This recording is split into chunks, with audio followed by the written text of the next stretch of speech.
Chairman PTI को अटक jail से सख्त सिक्योरिटी में अडयाला जेल मुंतकिल कर दिया गया। बी क्लास की सहूलियात फराहम कर दी गई।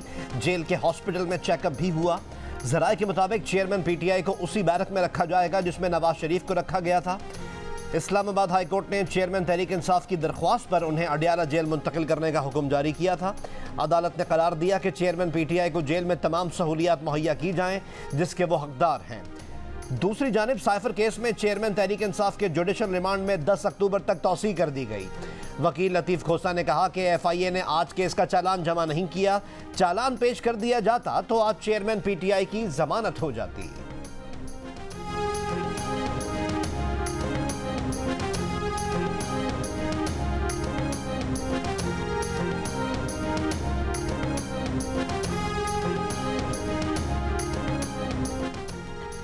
गैब का इल्म नहीं कि इलेक्शन किसके साथ और किसके बगैर होंगे।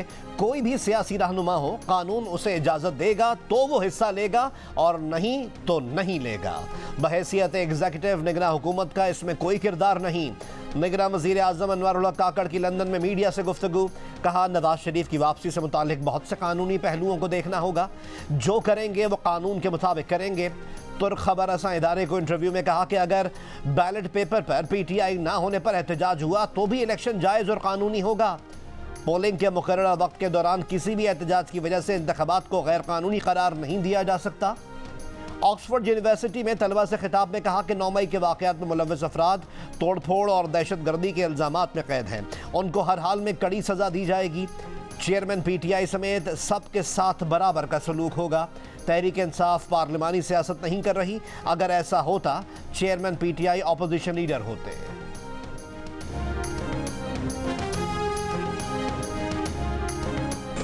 अगर पीटीआई पर इलेक्शन ना लड़ने दिया गया, इलेक्शन बेमानी हो जाएगा, बेवकत हो जाएगा। उस इलेक्शन की कोई अहमियत खत्म हो जाएगी। पीटीआई के बगैर इलेक्शन की अहमियत न होने के बराबर होगी। अगर शफाफ इंतखाबात ना हुए तो आवाम का मौजूदा जमहूरी निज़ाम से एतबार उठ जाएगा। पाकिस्तान तहरीक इंसाफ की शिरकत के बगैर इलेक्शन बेमायने होगा। तहरीक इंसाफ के गिरफ्तार रहनुमा शाह महमूद कुरैशी की अदालत पेशी पर मीडिया से गुफ्तगू। कहा कि शफाफ इंतखाबात वक्त की ज़रूरत और वाहिद हल है। एक सवाल पर कहा, मालूम नहीं बर्फ़ पिघली है या नहीं, जो बेगुनाह है उसे रिहाई मिलनी चाहिए। 40 साल सियासत की, 39 साल एक पर्चा नहीं हुआ, 1 साल में दहशतगर्द भी बना दिया। साइफर केस में शाह महमूद कुरैशी के जुडिशल रिमांड में 10 अक्टूबर तक तौसीह। साबिक वज़ीर ख़ारजा को आज भी अदालत में हथकड़ी लगाकर पेश किया गया। निगरान वफाकी वज़ीर दाखिला सरफराज बुगटी की पहले मियां मोहम्मद नवाज शरीफ को वार्निंग, फिर यू टर्न। टेलीविजन प्रोग्राम में कहा, नवाज शरीफ मुल्जिम की हैसियत से आए तो गिरफ्तार किया जाएगा। बाद में वजाहत करते हुए कहा, बयान को सयाक़ व सबाक़ से हटकर सियासी रंग दिया गया। नवाज शरीफ के मामलात अदालतों में हैं। वज़ारत दाखिला का इससे कोई लेना देना नहीं। सरफराज बुगटी के टेलीविजन इंटरव्यू पर साबिक वफाकी वज़ीर दाखिला राना सनाउल्लाह ने कहा कि सरफराज बुगटी बयान देने से पहले शेख रशीद का अंजाम देख लें। मियां मोहम्मद नवाज शरीफ से मुतालिक बयानबाजी से अपना कद बढ़ाने की कोशिश ना करें। मरियम औरंगज़ेब बोली, नवाज शरीफ को 21 अक्टूबर को एयरपोर्ट से कहाँ जाना है ये उनका और आवाम का फैसला होगा। सरफराज बुगटी साहब, नवाज शरीफ की नहीं मुल्क की फिक्र करें। साबिक वज़ीर आज़म शाहिद खान अब्बासी ने कहा है कि सर्द मौसम की वजह से जनवरी में इलेक्शन मुमकिन नहीं। इलेक्शन फरवरी के आखिर या मार्च के शुरू में होंगे। प्रोग्राम कैपिटल टॉक में गुफ्तगू करते हुए कहा कि राना सनाउल्लाह को निगरान वज़ीर दाखिला सरफराज बुगटी को धमकी नहीं देनी चाहिए थी, मगर निगरान वफाकी वज़ीर दाखिला सरफराज बुगटी को भी नवाज शरीफ की गिरफ्तारी के हवाले से बयान नहीं देना चाहिए था। इसी तरह बहैसियत निगरान वज़ीर आज़म अनवर काकड़ चेयरमैन तहरीक इंसाफ के बगैर इलेक्शन वाला बयान नहीं दे सकते।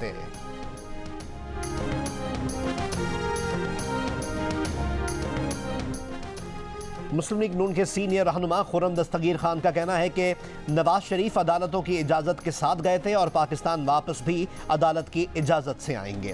प्रोग्राम आज शाहज़ेब खानज़ादा के साथ में गुफ्तगू करते हुए कहा कि एयरपोर्ट से अदालत तक का जो सफ़र है उस पर हमारी कानूनी टीम बहस कर रही है। तवक्को ये है कि नवाज शरीफ एयरपोर्ट से मीनार पाकिस्तान जाएंगे और फिर इससे अगले दिन अदालत पेश हो जाएंगे।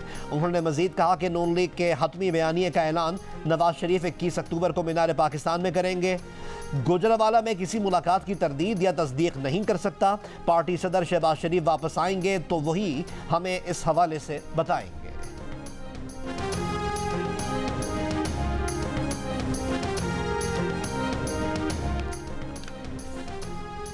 तर्जुमान पीटीआई शोएब शाहीन का निगरान वजीर आजम के बयान पर शदीद एहतजाज। प्रोग्राम आज शाहजेब खानजादा के साथ में गुफ्तगू करते हुए कहा कि निगरान वजीर आजम का ये काम नहीं है कि वो पीटीआई को कुचलने में सहूलतकार बने। निगरान वजीर आजम इस वक्त मुस्लिम लीग नून की बी टीम बने हुए हैं। उनका काम लोगों को लेवल प्लेइंग फील्ड देना है, लेकिन हमें फील्ड ही नहीं मिल रही। निगरान वजीर आजम पीडीएम की फाशिस्ट जमातों से भी 2 कदम आगे चले गए हैं। मजीद कहा कि chief justice Islamabad high court हमारी नज़र में मुतासिब जज हैं, हमें उन पर एतमाद नहीं। अड्याला जेल मुंतकली का फैसला 2 महीने बाद आया, जब हमारा दावा ही नहीं रहा। तो शखाना केस को भी उन्होंने मैनेज करके नीचे से फैसला करवाया।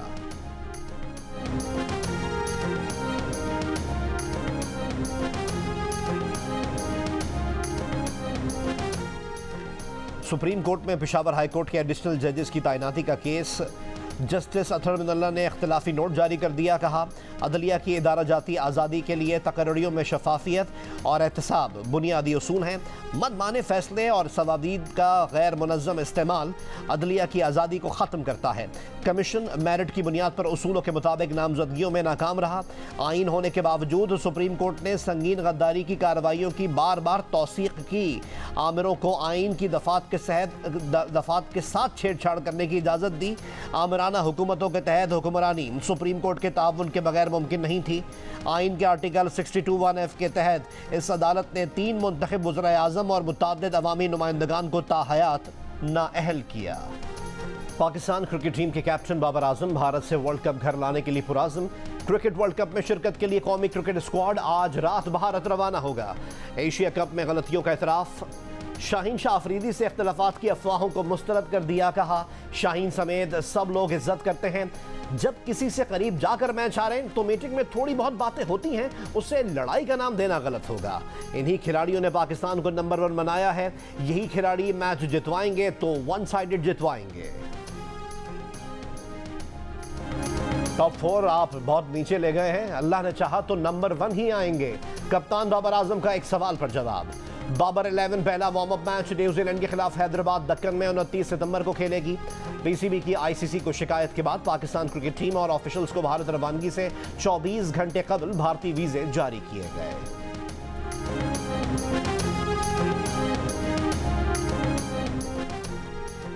चेयरमैन सेनेट सादिक सिंजरानी के भाई राजिक सिंजरानी अलॉट किया गया सरकारी घर छोड़ने को तैयार। वकील ने इस्लामाबाद हाई कोर्ट को आगाह कर दिया। जस्टिस बाबर सत्तार ने कहा, उन्हें अब घर सरेंडर करने का ख्याल कैसे आया? केस से नजर आ रहा है कि अंदर और क्या कुछ हो रहा है। अदालत ने राजिक सिंजरानी की बतौर एमडी सेंडेक मेटल्स कंपनी तैनाती पर भी सवालात उठा दिए। अदालत में एस्टैब्लिशमेंट डिवीजन ने बताया कि वजीर आला बलूचिस्तान की सिफारिश पर राजिक सिंजरानी की तैनाती हुई। अदालत ने कहा, राजिक सिंजरानी की 2008 में 3 साल के लिए तैनाती हुई थी, अब तो 2023 चल रहा है। राजिक सिंजरानी की तैनाती और घर की अलॉटमेंट कैसे हुई? अदालत ने वजारत हाउसिंग, पेट्रोलियम और एस्टैब्लिशमेंट डिवीजन से रिकॉर्ड तलब कर लिया। अदालत में राजिक सिंजरानी के वकील की घर खाली करने के लिए मजीद वक्त देने की इस्तदा। अदालत ने कहा, आपके लिए बेहतर यही होगा कि जल्द अज जल्द घर खाली कर दें। और हमने आज इस कमेटी ने फैसला किया है कि अब कोई ये दवाई अव्वल तो हमने बंद कर दी है, आंख में लगाने को बिल्कुल बैन कर दिया है। उन्होंने इंजेक्शन लगाया, वो जहर फैल के अब नजर नहीं आ रहा। ये मेरा फर्स्ट इंजेक्शन था, 4 बजे के करीब मुझे लगा है। सुबह में जब जागी हूँ तो मुझे नजर आना बंद हो गया। बीनाई मुतासर करने वाले इंजेक्शन का इस्तेमाल मुकम्मल तौर पर बंद कर दिया है। गैर मुअय्यना मुद्दत तक ये इंजेक्शन आंखों में नहीं लगेगा, सिर्फ कैंसर के मरीज इस्तेमाल कर सकेंगे। निगरान वजीर सेहत जावेद अकरम का बयान, कहते हैं ज़रूरत पड़ने पर मरीजों की सर्जरी भी की जाएगी। मुताल्लिका इंजेक्शन स्विट्जरलैंड से आया, कहाँ रखा गया और कहाँ पैकिंग हुई पता लगा रहे हैं। इस इंजेक्शन के आंखों में इस्तेमाल की किसी ने एडवाइस नहीं ली थी। ड्रैप से भी इस इंजेक्शन की इजाज़त नहीं ली गई।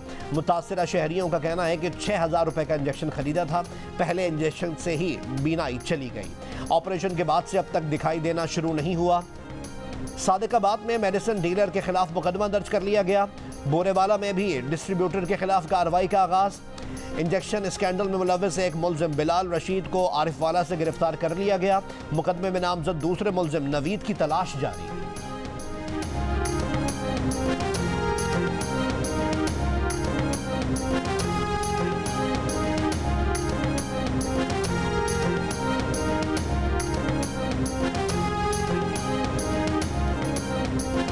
फातिमा कत्ल केस में मरकजी मुलजिमा पीर असद शाह की बीवी हिना शाह ने गिरफ्तारी दे दी। कल अदालत में पेश किया जाएगा।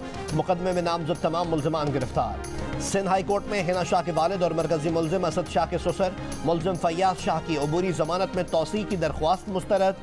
खैरपुर की इंसदाद दहशतगर्दी अदालत में पेश करने का हुक्म। फैयाज शाह को प्रोटोकॉल देने पर तफ्तीशी ऑफिसर मुअत्तल। तफ्तीशी ऑफिसर फैयाज शाह को पुलिस मोबाइल में साथ बिठाकर अदालत लाया। मुलजिम को हथकड़ी भी नहीं पहनाई गई। फैयाज शाह के हाथ में मोबाइल फोन था। केस के मरकजी मुलजिम असद शाह और इम्तियाज शाह के जिस्मानी रिमांड में मजीद 9 दिन की तौसीह।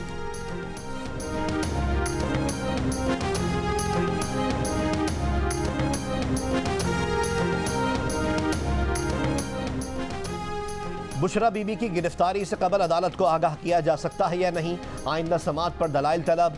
इस्लामाबाद की एहतसाब अदालत में बुशरा बीबी के वकील लतीफ़ खोसा ने कहा कि नैब ने बयान दिया था कि फ़िलहाल बुशरा बीबी की गिरफ्तारी मतलूब नहीं। नैब प्रोसिक्यूटर की जानिब से इस्तेमाल किया गया लफ्ज़ फ़िलहाल पर एतराज़ है।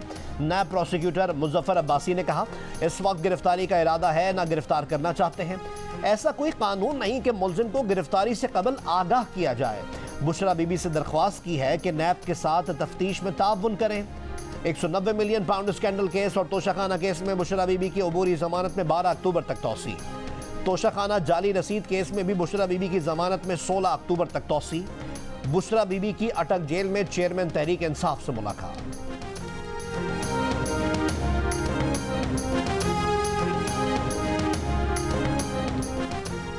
एंटी करप्शन पंजाब ने बुशरा बीबी के साबिक शौहर खावर मानेका का 8 रोज़ा जिस्मानी रिमांड हासिल कर लिया। उकाड़ा के सीनियर सिविल जज की अदालत में पेशी के मौके पर मीडिया से गुफ्तगू में खावर मानेका ने कहा कि इल्ज़ाम लगाने वाले बताएं क्या उन्होंने मुताल्लिका जगह पर शादी हॉल देखा है। उन्होंने तो वहाँ पर एक दरबार बनाया है। वहाँ दुकानें 60 साल से हैं जो कब्रिस्तानों से मुल्का होती हैं।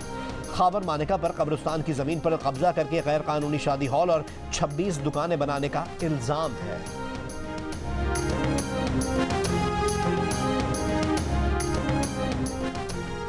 सुप्रीम कोर्ट ऑफ पाकिस्तान में फैज़ाबाद धरना नजरसानी केस में इंटेलिजेंस ब्यूरो का दरख्वास्त वापस लेने का फैसला।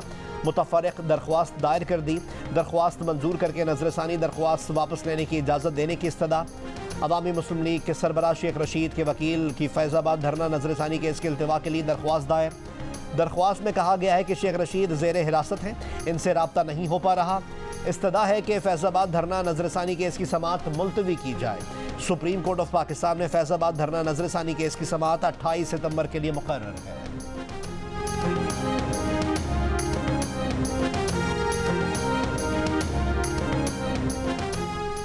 एहतसाब अदालत इस्लामाबाद में साबिक वज़ीर ख़जाना इसहाक़ डार के खिलाफ असासाजात केस दोबारा खुल गया। इसहाक़ डार 10 अक्टूबर को तलब। कराची की एहतसाब अदालत में डॉक्टर आसिम और दीगर के खिलाफ नैब रेफरेंस समाअत के लिए मुकर्रर। आसिम हुसैन समेत 8 मुल्ज़िमान को 7 अक्टूबर को पेश होने की हिदायत। शाहिद खाकान अब्बासी के बाद मिफ्ता इस्माइल ने भी नई पार्टी का इशारा दे दिया। एक इंटरव्यू में कहा कि इस वक्त मुल्क में नई जमात की गुंजाइश मौजूद है क्योंकि पहले से मौजूद सियासी जमातें डिलीवर नहीं कर पाईं। मिफ्ता इस्माइल ने यह भी कहा कि पहले उन्होंने और फिर शहबाज शरीफ ने मुल्क को डिफ़ॉल्ट से बचाया, जबकि इसहाक़ डार ने इनके खिलाफ टीवी प्रोग्राम्स करवाए, बयानात जारी करवाए क्योंकि उन्हें वज़ीर बनने का जुनून था। इसहाक़ डार इनके कॉलम्स और टीवी प्रोग्राम में की गई गुफ्तगू पर नवाज शरीफ को शिकायतें लगाते थे।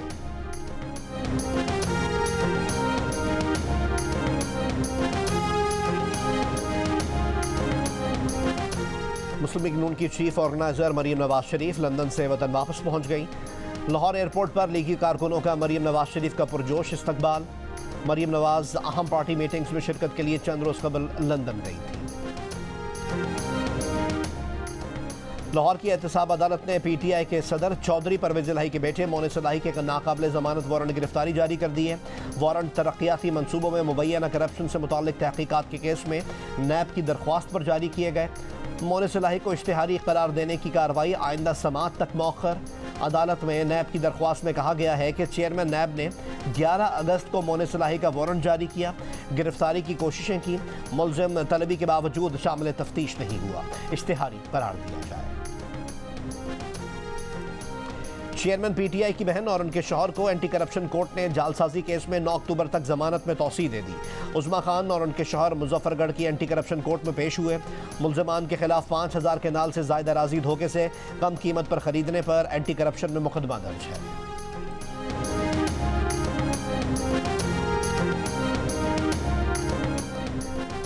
निगरान वफाकी वज़ीर इत्तलात मुर्तज़ा सोलंकी ने कहा है कि 2 रोज़ पहले गैर मुल्की खबर रसां एजेंसी को निगरान वज़ीर आज़म का इंटरव्यू का एक हिस्सा तोड़ मरोड़ कर पेश किया गया।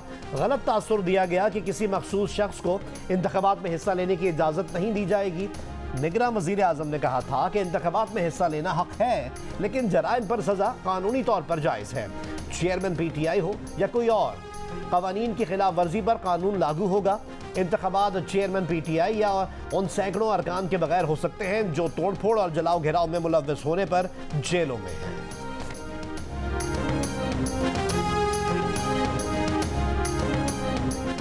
इलेक्ट्रॉनिक वोटिंग मशीन फिलहाल काबिल अमल मंसूबा नहीं, वक्त का ज़िया है। पंजाब की निगरान काबीना ने ऑर्डिनेंस के जरिए इलेक्ट्रॉनिक वोटिंग मशीन ख़त्म करने की मंजूरी दे दी। वोटिंग मशीन का इस्तेमाल ख़त्म करने का ऑर्डिनेंस इलेक्शन कमीशन की सिफारिशात की रोशनी में किया गया। ऑर्डिनेंस 3 माह तक नाफिज रहेगा, बाद में 3 माह की तौसीह काबीना कर सकेगी।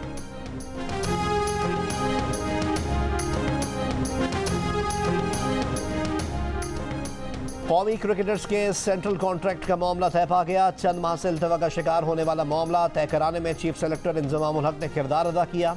कौमी क्रिकेटर्स को कॉन्ट्रैक्ट की कई शिकों पर एतराज़ात थे। कौमी क्रिकेटर्स के तमाम तहफ़्फ़ुज़ात को दूर कर दिया गया। क्रिकेटर्स को बकाया जात नए कॉन्ट्रैक्ट के मुताबिक अदा किए जाएंगे।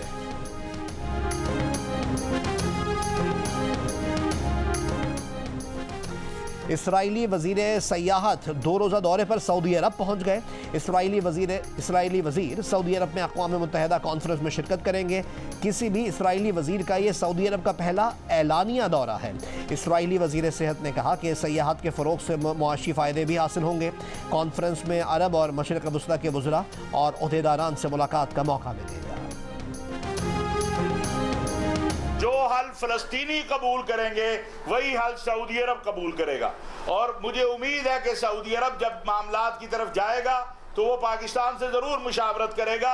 हम फितरी इत्तेहादी हैं, इसलिए हमें कोई परेशान होने की ज़रूरत नहीं है। ना सऊदी अरब कोई कल इसराइल को तस्लीम करने जा रहा है और बग़ैर जो अमन फार्मूला है उसके, और ना ही कोई हमें ऐसी परेशानी है कि हमने कल ही इसराइल को से ताल्लुक़ कायम करना है। पाकिस्तान उलमा काउंसिल के चेयरमैन अल्लामा ताहिर अशरफी ने कहा है कि सऊदी अरब फ़लस्तीन अमन फार्मूले के बगैर इसराइल को तस्लीम नहीं करेगा। सऊदी अरब कल इसराइल को तस्लीम नहीं करने जा रहा, ना ही पाकिस्तान को ऐसी कोई मजबूरी है कि इसराइल को कल तस्लीम करना है। अगर हमने पाकिस्तान को आगे लेकर जाना है तो रंजिशें ख़त्म करना होंगी। कनाडा में हरदीप सिंह निज्जर के कत्ल में 3 नहीं 6 मुलजमान मुलव्वस थे। अमरीकी मीडिया का ऐनी शाहिदीन और सीसीटीवी वीडियो की बुनियाद पर दावा बताया कि खालिस्तान तहरीक के रहनुमा निज्जर के कत्ल में मुलव्वस मुलजमान ने 1 नहीं 2 गाड़ियां इस्तेमाल की। निज्जर की गाड़ी को मुलजमान की एक गाड़ी ने पार्किंग ही में रोका। 2 मुलजमान ने फायरिंग की, 50 गोलियां बरसाईं, 34 हरदीप सिंह निज्जर को लगी। अमरीकी मीडिया के मुताबिक निज्जर का कत्ल पहले रिपोर्ट किए गए वाक़े से कहीं ज़्यादा मुनज़्ज़म था। 45 बरस के हरदीप को 18 जून को सिरे में गुरुद्वारे के बाहर कत्ल किया गया था।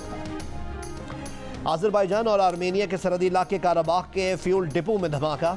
आर्मेनियन वजारत सेहत के मुताबिक फ्यूल डिपो धमाके में हलाकतों की तादाद 125 हो गई। काराबाख के इलाके में फ्यूल डिपो धमाका गुज़िश्ता रोज़ हुआ था। एशियन गेम्स के तीसरे दिन वॉलीबॉल मुकाबले में पाकिस्तान ने रिवायती हरीफ भारत को शिकस्त देकर 5वीं पोजीशन हासिल कर ली। हॉकी में पाकिस्तान ने बांग्लादेश को 2 के मुकाबले में 5 गोल से हरा दिया। बॉक्सिंग की 57 किलोग्राम कैटेगरी में मोहम्मद कासिम ने अपना पहला मुकाबला जीत लिया। टेनिस इवेंट में मेंस डबल्स और वुमेन्स डबल्स और मिक्स डबल्स में पाकिस्तान को शिकस्त हो गई। ताइक्वांडो और वुशु में भी पाकिस्तानी प्लेयर्स को नाकामी का सामना करना पड़ा।